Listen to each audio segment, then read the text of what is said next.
Hello guys, welcome back to my new video. तो हम पहुंच चुके हैं पार्ट बी के क्वेश्चन में दूसरे का पहला पार्ट। जैसे कि आप सभी को पता है कि हम 2022 की सीरीज सॉल्व कर रहे हैं। तो ये है दो क्वेश्चन में दूसरे का पहला पार्ट, जो उसका दूसरा पार्ट है बी, वो हम नेक्स्ट वीडियो में करेंगे। तो पहला पार्ट ये है क्वेश्चन दूसरे का। तो ये क्वेश्चन कैसे करेंगे, कहाँ से आया है, मैं आपको बता देता हूँ। ये क्वेश्चन आपका यूनिट 1 में से आया है। किस मेथड से होगा ये आपका जो होगा वो होगा आपका कोचीज लीनियर इक्वेशन से आपका ये होगा। तो कैसे होगा, क्या पहचान होगी, कैसे आप पता करेंगे कि कौन सा क्वेश्चन कैसे किस मेथड से होगा, वो हम आपको बताते हैं। तो क्वेश्चन को शुरू करने से पहले आपको मैं मेन पॉइंट्स बता देता हूँ। जैसे कि आप सभी को पता है कि जब आप मेरी वीडियोस देखते हैं तो आपको अपने हाथ में एक पेन और नोटबुक रखनी पड़ेगी। जो मैं मेन पॉइंट्स बताता हूँ आप उनको एक तरफ साइड में लिख देने हैं अपने नोटबुक में। तो आइए, सबसे पहले आपको पता होना चाहिए यानी कि कोचीज लीनियर इक्वेशन होती है वो होती क्या है, ठीक है, उसकी पहचान क्या है, किसकी फॉर्म में होती है। तो हम सीधे डायरेक्ट लिखूंगा मैं, उसके बाद मैं आपको समझाऊंगा। P0 dn y dxn plus P1 dn minus y dxn minus 1 plus on up to Pn y is equal to Q of X. ठीक है, इसकी फॉर्म में होती है कोचीज लीनियर इक्वेशन। ठीक है, अब जो P0 है, P1 है, Pn है, वो कांस्टेंट है, रियल कांस्टेंट है। इसकी जगह कोई वैल्यू हो सकती है 1, 4, 6, 8, 5, कुछ वैल्यू हो सकती है। ये हमारे पास डिफरेंशिएशन है। ठीक है, अब इसका ये होगी आपकी कोचीज लीनियर थ्योरम। अगर इसकी फॉर्म में होगा तो आपकी कोचीज लीनियर थ्योरम होगी। अब देखिए पता कैसे होगा। अब सबसे मेन पॉइंट जो इसका सबसे मेन पॉइंट कोचीज लीनियर इक्वेशन का पता करने का। अब देखिए x की पावर 3 है। ठीक है, जितनी x की पावर होगी उतना ही जो हमारी ऑर्डर है इस डिफरेंशियल का उतनी बारी ये डिफरेंशियल होएगा। यानी कि x की पावर 3 है तो 3 बारी ही इसकी डिफरेंशिएशन होगी। ठीक है, तो यहाँ पर 3, जैसे कि यहाँ पर x स्क्वायर है, ठीक है, तो ये 2 बारी ही डिफरेंशियल होएगा। यानी कि 2 बारी हम इसको डिफरेंशियल करेंगे। इसकी ऑर्डर कितना है 2, इसका ऑर्डर भी 2 ही रहेगा। जैसे यहाँ पर 4x है dy ओपन dx, यानी कि इसकी कितनी बार डिफरेंशियल करेंगे इसको एक बार, यानी कि x की पावर 1 है तो यहाँ पर x का 1 है। तो हर क्वेश्चन में ये सेम ही रहेगा, जितना x की पावर होगा उतना ही इसका ऑर्डर होएगा। ठीक है, तो सबसे पहले मेन पॉइंट आपने ऐड कर लिया होगा। अब इसका जो वर्किंग है, जो आपको मेन पॉइंट है कि इस क्वेश्चन को करने के लिए क्या क्या वर्किंग रूल है वो आपको बताता हूँ। जब आप इस क्वेश्चन को करेंगे तो सबसे पहले आपको क्या कर याद रखना पड़ेगा। सबसे पहले आपको इसकी x की पावर क्या करनी पड़ेगी, e⁻z लिखनी है। ठीक है, उसके बाद और z को हम लिख सकते हैं log x। ठीक है, log x कैसा है वो आपको मैं बताता हूँ। यहाँ पर x से टेकिंग log, दोनों साइड log ले लीजिए तो आएगा log x is equal to log e⁻z। अब आपको पता है कि log e⁻z कितना होता है, z होता है, तो log x is equal to z। ठीक है, अब यहाँ पर थोड़े और फॉर्मूलेज हैं, वो हम क्वेश्चन जब करेंगे फिर आपको बताऊंगा। फिर एक और आप याद रखने के लिए रख लीजिए कि अगर कहीं क्वेश्चन में इसकी फॉर्म में होएगा x d तो हम उसको पुट करेंगे थीटा। अगर x स्क्वायर डी स्क्वायर होएंगे उसको हम पुट करेंगे थीटा माइनस 1। ठीक है, थीटा इंटू थीटा माइनस 1। अगर x क्यूब डी क्यू होगा उसको हम पुट करेंगे theta, theta minus 1, theta minus 2। ठीक है, ये हम पुट करेंगे। ये आप लिख लीजिए, अभी रफ पेज में लिख लीजिए, जहाँ पर मैं आपको बोलता हूँ कि मेन पॉइंट्स लिखने हैं वहाँ पर इनको लिख लीजिए। ये सारे मेन पॉइंट्स हैं। ठीक है, अब हम क्वेश्चन स्टार्ट करेंगे। जब हम क्वेश्चन करेंगे फिर आपको इजीली अच्छे से समझ आ जाएगा कि ये मैंने क्या बताया है। ठीक है, अब हम क्वेश्चन पर चलेंगे। आपको मैंने पहचान बता दी है कि कोचीज लीनियर इक्वेशन के क्वेश्चन कैसे करने हैं, कैसे होंगे। जितनी x की पावर होगी उतना ही ऑर्डर होएगा। ठीक है, सेम क्वेश्चन में हर बार क्वेश्चन में यही होएगा, वहाँ पर आपने कोचीज लीनियर इक्वेशन लगा देनी है। ठीक है, अब उसका वर्किंग रूल थोड़ा अलग है, जैसे कि मैंने अभी आपको बताया।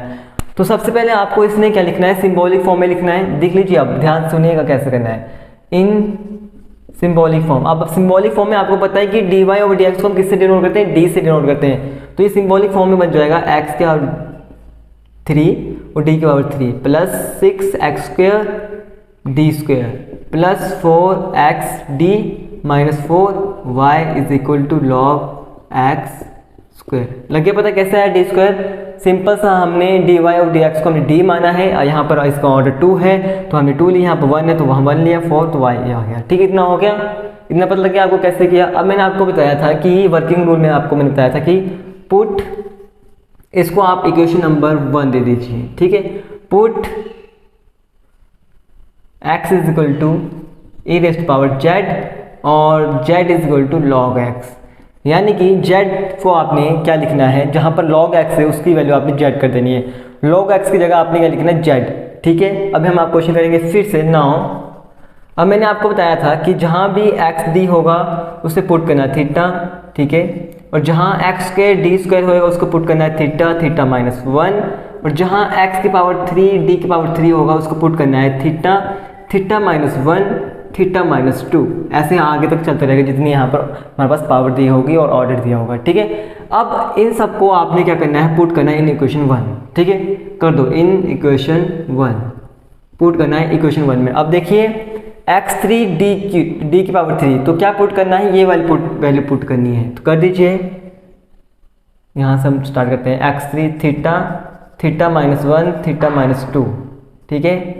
ये आ गया एक वैल्यू प्लस 6 ऐसे आएगा एक्स स्क्वायर डी स्क्वायर की वैल्यू पुट कीजिए यहाँ से, ये आ जाएगी थीटा, थीटा माइनस 1, ठीक है। आ गई। अब प्लस 4xd, xd की वैल्यू कितनी है थीटा, तो ये आ गया 4 थीटा माइनस 4xd आ गया। और बाहर कितना था y is equal to log x की वैल्यू क्या है z, तो आपने इसकी जगह क्या करना z स्क्वायर, ठीक है। लॉग की जगह क्या लिखना आपने z। हर क्वेश्चन में ये होगा, हर क्वेश्चन में यही स्टेप होगा, यही स्टेप होएगा हर क्वेश्चन में, हर क्वेश्चन में यही होगा। तो आप ध्यान से समझिए, अगर आपको एक क्वेश्चन अच्छे से समझ आ गया तो बाकी सारे क्वेश्चन आप इजीली खुद कर पाएंगे, ठीक है। ये होगा तो इसको हम सॉल्व करेंगे। तो यहाँ से बनेगा थीटा, यहाँ से हम इसको कैलकुलेशन बनेंगे तो ये जाएगा theta square minus 2 theta minus theta और प्लस 2 प्लस 6 और अंदर यहाँ पर आ जाएगा theta square minus theta plus 4 theta minus 4 और यहाँ आ गया y is equal to Z square, ठीक है। कैलकुलेशन देख लेना जैसे मैं कर रहा हूँ, आप अपने तरीके से कर लेना, ठीक है। थीटा ये बन गया theta square minus 3 theta plus 2 plus 6 theta square minus 6 theta plus 4 theta minus 4 y is equal to Z square, ठीक है। अब थीटे को अंदर मल्टीप्लाई कर देंगे तो ये बन जाएगा थीटा की power cube minus 3 theta square plus 2 theta plus 6 theta square minus 6 theta plus 4 theta minus 4, बाहर y is equal to Z square, ठीक है। अब देखिए 4 theta plus 2 theta 6 theta plus का 6 थीटा होगा माइनस कट जाएगा, ठीक है। आपने कैलकुलेशन करनी है, ठीक है, अच्छे से। अब देखिए minus theta square plus 6 theta square तो कितना बचेगा, ये बच गया थीटा क्यूब माइनस प्लस का है 3 थीटा स्क्वायर, यानी कि minus 3 theta square plus 6 theta square कितना बचेगा 3 थीटा स्क्वायर माइनस का 4 यहाँ से बचा और बाहर कितना था y is equal to Z square, ठीक है। अब मैं इसको मिटा देता हूँ जो ऊपर मैंने टर्म लिखी है। बस स्टेप बाय स्टेप करना है, जैसे मैंने आपको बताया वर्किंग रूल वही रहेगा हर क्वेश्चन में, ठीक है। तो यहाँ से हमारे पास वैल्यू आ चुकी है थीटा की power 3 plus 3 theta square minus 4 y is equal to Z square, ठीक है। यहाँ तक जब आप पहुँच जाएंगे फिर आपने निकालनी है ऑक्सिलरी इक्वेशन, ठीक है, auxiliary equation. So therefore auxiliary equation क्या बनेगी theta cube plus 3 theta square minus 4 is equal to 0।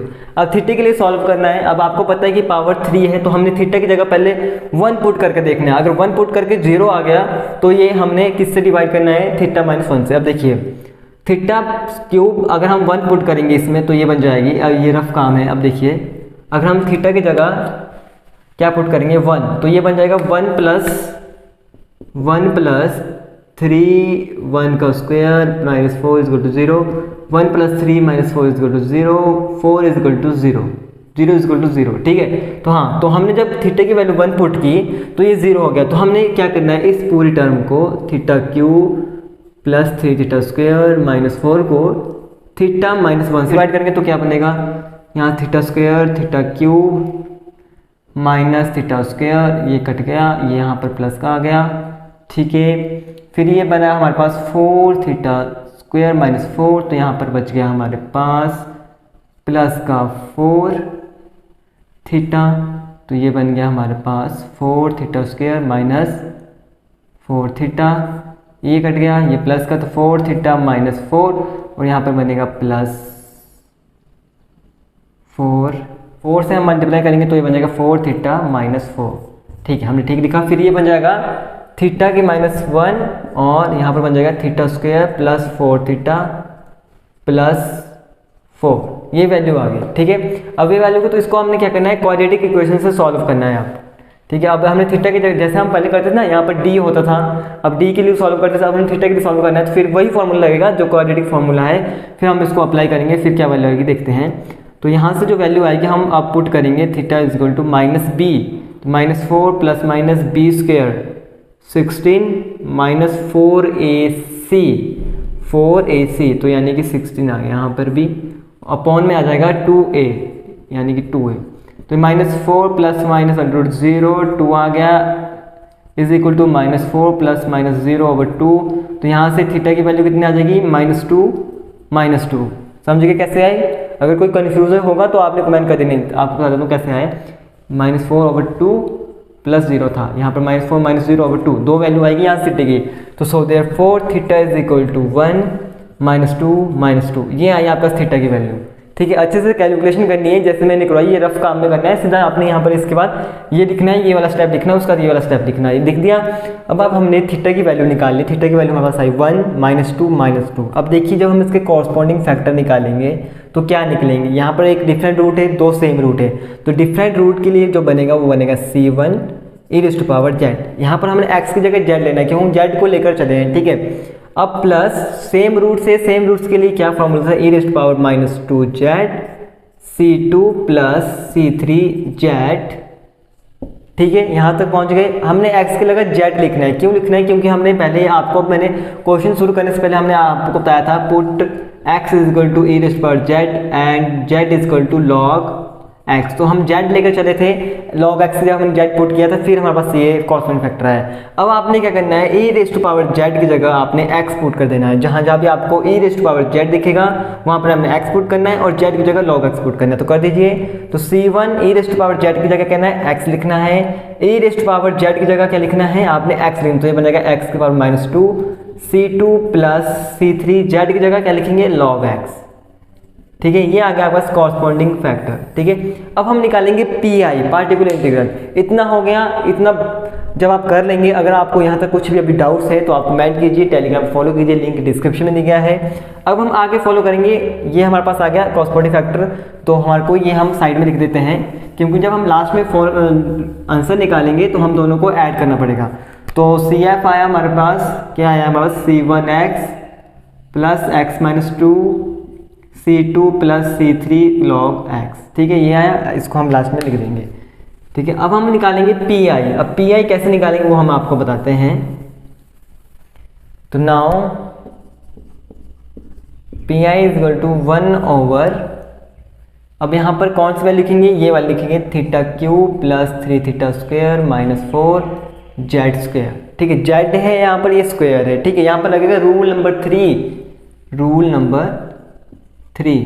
अगर आपने बुक में पढ़ा होगा तो रूल नंबर 3 भी है यहाँ आपके लिए। रूल नंबर 3 क्या बोलता है, अगर आपके पास किस फॉर्म में होएगा 1 - d की पावर -1 में होएगा, तो ये होएगा 1 + d + d² plus on up to infinity. ठीक है, ये यहाँ पर यूज़ होएगा। अब देखिए कैसे यूज़ करेंगे। सबसे पहले आपने इसको क्या करना है, छोटे से बड़ा करना है। देखिए आप कैसे अरेंज करना है, -4 प्लस 3θ² प्लस θ³ z²। समझ गए, यानी कि पहले आपने इसको अरेंज ऑर्डर में करना है। सबसे पहले आपने -4 लिखा, फिर θ², छोटे से बड़े करते जाना है। ठीक है, यानी छोटी टर्म फिर बड़ी, फिर बड़ी, फिर बड़ी। ठीक है, अब यहाँ पर आपने इस टर्म को माइनस करना है, सॉरी 1 रखना है। कैसे करना है, यहाँ पर 1 लाने के लिए आपको क्या करना है, -4 कॉमन लेना है। जब हमने -4 कॉमन लिया तो अंदर 1 बचा, माइनस बाहर है तो प्लस माइनस माइनस बचा, 3θ² -4 -θ³ 4। ठीक है, और z²। समझ गए कैसे किया, माइनस कैसे आया, माइनस भी कॉमन बाहर है, जब हमने कॉमन बाहर लिया तो अंदर क्या हो जाएगा, प्लस के साथ मल्टीप्लिकेशन हो जाएगा, तो प्लस माइनस माइनस प्लस में माइनस। 4 कॉमन लिया था तो यहाँ पर 4 तो था नहीं, तो हमने 4 कहाँ लिखा, अपॉन में लिखा। अब हम इसको सॉल्व करेंगे, 1/-4 1 माइनस एलसीएम ले लिया तो ये बन जाएगा 3θ² -θ³ और z²। ठीक है, अब ये देखिए, अब हम इस सारे टर्म को कहाँ ले जाएंगे, न्यूमरेटर में ले जाएंगे, तो ये बन जाएगा = 1/4 माइनस का है तो ये बन जाएगा 1 - 3θ² θ³ 4 -1 z²। ठीक है, अब देखिए ये बनी टर्म, अब लगेगा रूल नंबर 3 अप्लाई होएगा। अब ये 1 है, ये पूरा कितना है, d है। अब 1 - d की पावर -1 कितना बताया मैंने, क्या फॉर्मूला बताया, 1 + d + d²। अब देखिए वैल्यू हमने वहां तक ले जानी है जितनी यहाँ पर दी होगी, तो स्क्वायर तक दी है, 2 दी है, तो हमने वैल्यूज 2 तक ले जानी। अगर 2 से बड़ी कोई भी पावर होगी तो हमने इसको कैंसिल आउट कर देना। अब देखिए कैसे करेंगे, -1/3 पुट कर दीजिए, 1 + d की वैल्यू कितनी है, 3θ² -θ³ 4 प्लस, जब हम डी स्क्वायर करेंगे यानी कि इस टर्म का स्क्वायर करेंगे तो इसकी पावर ज़्यादा चली जाएगी, स्क्वायर से ज़्यादा चली जाएगी। तो मैंने बोला कि हमारे को स्क्वायर तक की वैल्यू चाहिए, स्क्वायर से ज़्यादा थीटा की वैल्यू जिसकी भी होगी तो कैंसिल आउट हो जाएगी। तो हम so on up two plus Z square. ठीक है, अब देखिए 1 ओवर माइनस 1 ओवर 1 प्लस, इसको हम अलग अलग लिख देंगे 3 theta square over 4 minus theta की over 4 plus on up to Z square. अब देखिए थीटा की पावर 3 है तो ये भी कैंसिल आउट हो जाएगी। मैंने बोला कि स्क्वायर तक की लेनी है, स्क्वायर से ऊपर जितनी भी थीटा की वैल्यू होगी वो कैंसिल आउट हो जाएगी। ठीक है, minus 1 over 4 1 plus 3 theta square over 4, ये बन जाएगी जेड स्क्वायर। ठीक है, इतना कर लिया। उसके बाद क्या करना, अब 2 स्टेप बचे, क्वेश्चन खत्म। ठीक है, स्टेप बाय स्टेप करके अच्छा लगता है और आपको स्टेप बाय स्टेप ही समझाएगा ये क्वेश्चन। ठीक है, अब देखिए माइनस 1/4 1 प्लस 3 थीटा स्क्वायर था, ये था, और जेड स्क्वायर था। अब जेड स्क्वायर को अंदर इंटू कर दो, 1 ओवर 4 जेड स्क्वायर बन गया, 3 थीटा स्क्वायर जेड स्क्वायर बन गया। अब देखिए थीटा स्क्वायर को हमने क्या माना था, डी ओवर डी थीटा माना था ना हमने थीटा को। ठीक है, अब इसको हमने क्या करना है, 2 बारी डिफरेंशिएशन कर देनी है जेड स्क्वायर को, तो ये बन जाएगा 1 ओवर 4 जेड स्क्वायर प्लस 3/4, और 2 बार डिफरेंशिएट करके ये आएगा, ये यहाँ से कट गया। ठीक है, डिफरेंशिएशन की इस टर्म की, ठीक है, थीटा के with respect to theta, minus 1 over 4 Z square plus 3/2, ये आ गया हमारे पास आंसर। ठीक है, ये आ गया पी आई। अब लास्ट में लिखेंगे हम, so therefore corresponding solution, complete solution या कॉरस्पॉन्डिंग फैक्टर हम निकाले थे, ये कॉरस्पॉन्डिंग फैक्टर था। So therefore complete solution is y is equal to this one plus this one. अब हम इसको लिखेंगे c1x प्लस x की -2 c2 plus c3 log x minus A plus minus minus 1 over 4 Z square plus 3/2, this is required answer. तो इस तरह से करना है आपने इस क्वेश्चन को। अब देखिए 5 नंबर का आएगा, अगर आप ऐसे करेंगे फिर आपको 5 नंबर मिलेंगे। सबसे मेन पॉइंट की पहचान कैसे करनी है मैंने आपको बता दिया। हम थोड़ा सा आपको मैं बता देता हूँ कि कैसे हमने क्वेश्चन किया, आप भूल गए होंगे। देखिए पहले तो आपने देखना है कि x पावर 3 होगी तो ये कितनी बारी डिफरेंशिएशन होगा, उतनी ही बारी डिफरेंशिएशन होगा। यानी कि x पावर 3 है तो यहाँ पर इसका ऑर्डर भी 3 रहेगा, 2 है तो 2 ही रहेगा। ठीक है, और ये यहाँ पर जो भी वैल्यू रहेगी वो कांस्टेंट रहेगी, रियल कांस्टेंट है 4 6 1। ठीक है 4। ठीक है, फिर हमने सिंबॉलिक फॉर्म में लिखा इसको। सिंबल लिखने के बाद हमने क्या लिखा, वर्किंग रूल। यहाँ पर हमने x की वैल्यू क्या पुट की थी, e raise to power z, और z is equal to log x। तो log x की जगह हमने z पुट किया। वहाँ पर हमने आपको बताया था कि x की वैल्यू थीटा पुट करनी है, x स्क्वायर d स्क्वायर की value theta into theta -1 put करनी है, x क्यूब और d क्यूब की value theta into theta -1 into theta -2 put करनी है। सॉल्व किया, सॉल्व करने के बाद ये आई थी। ठीक है, उसका हमने इसको क्या किया, ऑक्सिलरी इक्वेशन में लिखा। ऑक्सिलरी इक्वेशन करने के बाद हमने थीटा की वैल्यू फाइंड की, यानी कि रूट्स फाइंड किए। रूट्स फाइंड करने के बाद हमने कॉरस्पॉन्डिंग फैक्टर निकाले। कॉरस्पॉन्डिंग फैक्टर निकालने के बाद हमने क्या किया, पार्टिकुलर इंटीग्रल निकाला, जहां पर रूल नंबर 3 अप्लाई हुआ। रूल क्या अप्लाई हुआ, फॉर्मूला कौन सा अप्लाई हुआ, ये वाला अप्लाई हुआ। ठीक है, ये वाला आपने अप्लाई किया। यहाँ पर अप्लाई करने के लिए हमने क्या किया, पहले हमने इस टर्म में था तो मैंने क्या बोला कि छोटे से बड़े क्रम में लिखना है। अब देखिए 4 था, यहाँ पर थीटा था तो हमने क्या लिखा था, यहाँ पर हमने लिखा था 1 over -4 plus 3 theta square plus theta cube, ये लिखा था। फिर हमने यहाँ पर इस टर्म को 1 करना है। 1 कैसे होगा, जब हम -4 को कॉमन लेंगे। तो -4 को हमने कॉमन लिया था, कॉमन करने के बाद हमने हमारे पास ये टर्म आई थी, सॉल्व किया। अब यहाँ पर फॉर्मूला अप्लाई होगा, जो इन्वर्स में गया था हमने फॉर्मूला अप्लाई कर दिया। अब मैंने बताया कि हमने वहीं तक पावर लेनी है जहाँ तक हमारे पास ये वाली पावर दी होगी। तो यहाँ पर पावर 2 है तो हमने थीटा की वैल्यू 2 तक की लेनी है, कि थीटा की पावर 2 तक की। जो थीटा की पावर 2 से ज़्यादा होगी हम इसको कैंसिल आउट कर देंगे। कर दिया, सिंप्लीफाई किया, यहाँ पर इसकी इंटीग्रेशन वो कर दी, डिफरेंशिएशन कर दी विद रिस्पेक्ट टू थीटा। तो जेड स्क्वायर की डिफरेंशिएशन क्या आ गई, 2z आ गई 2 बार करने पर। ठीक है, 2 आ गई 2 बार करने पर। ठीक है, एक बार करेंगे तो 2z आएगी, दूसरी बार करेंगे 2 आएगी। तो 2 से 2 गया, यहाँ पर 2 बचा, यहाँ पर सिंप्लीफाई किया, पी आई हमारे पास आ चुका है। लास्ट में जो कंप्लीट सोल्यूशन निकला वो हमारा क्या क्या निकलेगा, CF प्लस CS PI। ठीक है, दोनों को प्लस किया, यहाँ पर माइनस का साइन इसलिए लगा क्योंकि यहाँ पर माइनस था। सिंप्लीफाई किया, दोनों को ऐड कर दिया और आंसर निकल गया। तो इस तरह से करना आपने कोशिश लीनियर क्वेश्चन। अगर आपको अभी भी इस क्वेश्चन में कोई भी डाउट्स है, कोई भी कंफ्यूजन है तो आप कमेंट कर सकते हैं, टेलीग्राम पर फॉलो कर सकते हैं, लिंक मैंने डिस्क्रिप्शन में दिए हैं, आप वहां से जाकर इस क्वेश्चन को चेक कर सकते हैं। बाकी रही बात हैंड रिटन नोट्स के बारे में कि आपको इसके नोट्स मिल जाएंगे, तो वो आपको हमारी वेबसाइट पर मिल जाएंगे।